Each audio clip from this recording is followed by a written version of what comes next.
In this video, we are going to be looking at acid-base titration problems. We're specifically going to look at sample exercise 4.16 in your textbook, found on page 146. A problem like this, or like one of the sample exercises in your textbook, is likely to show up on your exam. So it will be pretty good, to watch this video and do a bunch of practice problems just to prepare for that eventuality. All right, let's read this exercise. One commercial method used to peel potatoes is to soak them in a sodium hydroxide solution for a short time. Ugh, okay, that sounds kind of gross. Anyway, the sodium hydroxide concentration is normally 3 to 6 molar. So we want it in that range because if we had a solution that was, more than 6 molar, it could be potentially dangerous for human consumption. If it was lower than 3 molar, then maybe it wouldn't do its job properly. So we've got our sodium hydroxide solution. It needs to be in a range of 3 to 6 molar. You don't technically have to write that down, but we will since it's part of the problem. But what we don't know right now is what the molarity is. All right, this is kind of the desired range. This is our molarity. So anytime that you have a solution that has an unknown molarity, an unknown concentration, you should automatically start thinking about titration. Titration is a method that we can use to determine the concentration of some solution. All right, so in this problem it tells us we are going to analyze the concentration by using a titration. And in this case, they used sulfuric acid in the titration. And for neutralization, they needed 45.7 mils of 0.500 molar H2SO4. And that amount of H2SO4 was able to neutralize, how much? 20 milliliters of NaOH. Oops, I'm going off paper. There we go. All right. So it took this much of this concentration of sulfuric acid to neutralize 20 mils of NaOH. And we're being asked to determine the concentration of the sodium hydroxide now. Okay, when you are faced with a problem like this, where you're trying to find the unknown concentration by titration, where I like to start is by writing the equation for the reaction that's taking place, for the acid-base reaction that's happening. So in this problem, we have H2SO4, sulfuric acid, and NaOH reacting.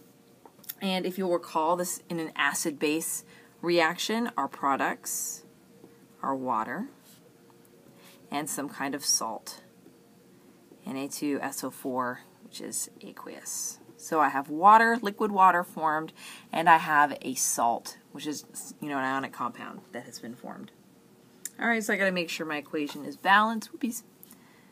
I need 2 sodiums, so I got 2 sodiums here. Put 2.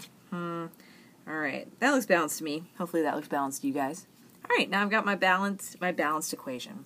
So let's go back to the data that we were given first, now that we have our equation, and look at it in that context. So we've got my volume of H2SO4 and my concentration of H2SO4. Since I know volume and since I know concentration, I can calculate the moles of H2SO4.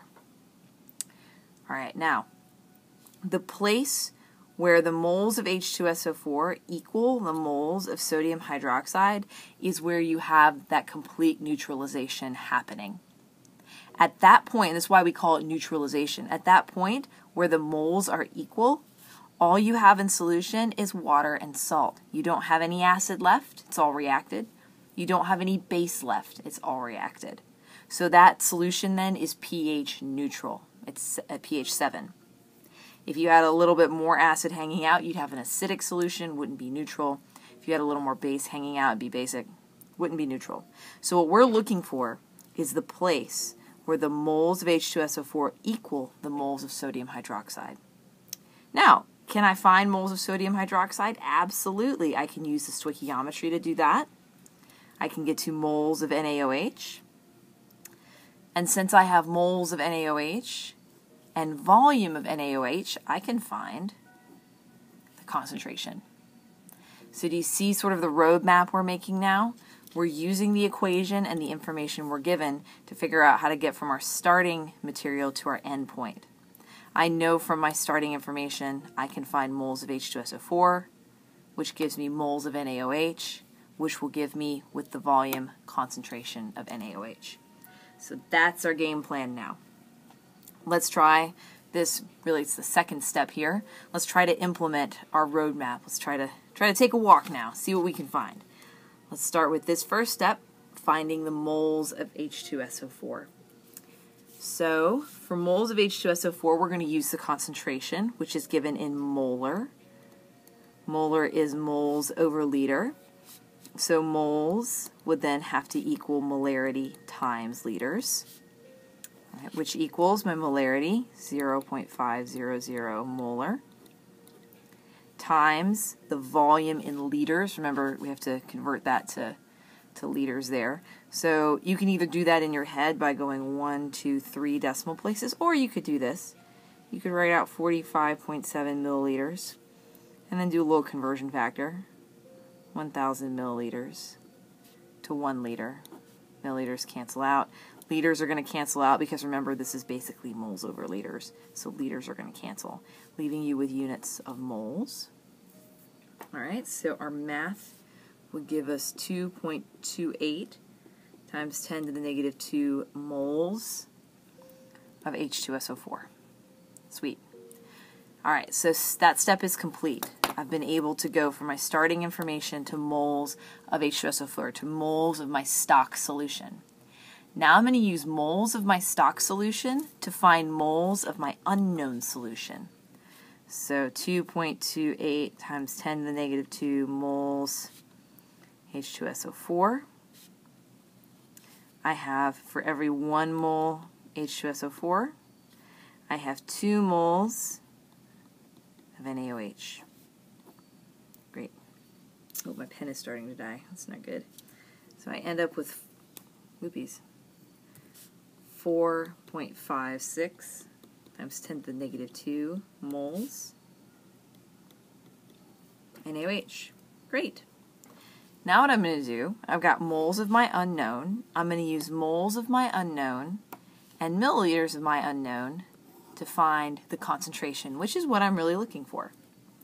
All right, so again, my concentration is equal to moles over liters. Let me scooch this up just a little bit. All right, my moles, I figured out 4.56 times 10 to the negative 2 moles NaOH. Over my volume, it says in the problem that I neutralized 20 milliliters. So you can either convert it in your head. I'll go ahead and write it out just for folks that might need that. So there's 20 milliliters NaOH, 1,000 milliliters to 1 liter. Milliliters cancel. I'm left with moles over liters, which is units of molarity. Great sign. So that gives me 2.28 molar solution. All right, so I've been able to use a stock solution to figure out what a concentration is of an unknown solution now. And you can see too, based on our answer, they might need to make their sodium hydroxide concentration just a little bit higher in order to fall within that appropriate range. One thing I would like you guys to do on your own is try the practice exercise on page 147, practice exercise 4.16. It's using a similar problem-solving method. See if you can solve that practice exercise. The other thing I think you should do is sample exercise 4.17. Try to do that one on your own. The principle is essentially the same. If you can do this problem, these kind of problems, just basically like this, you should be able to solve any other kind of titration problem that's thrown at you.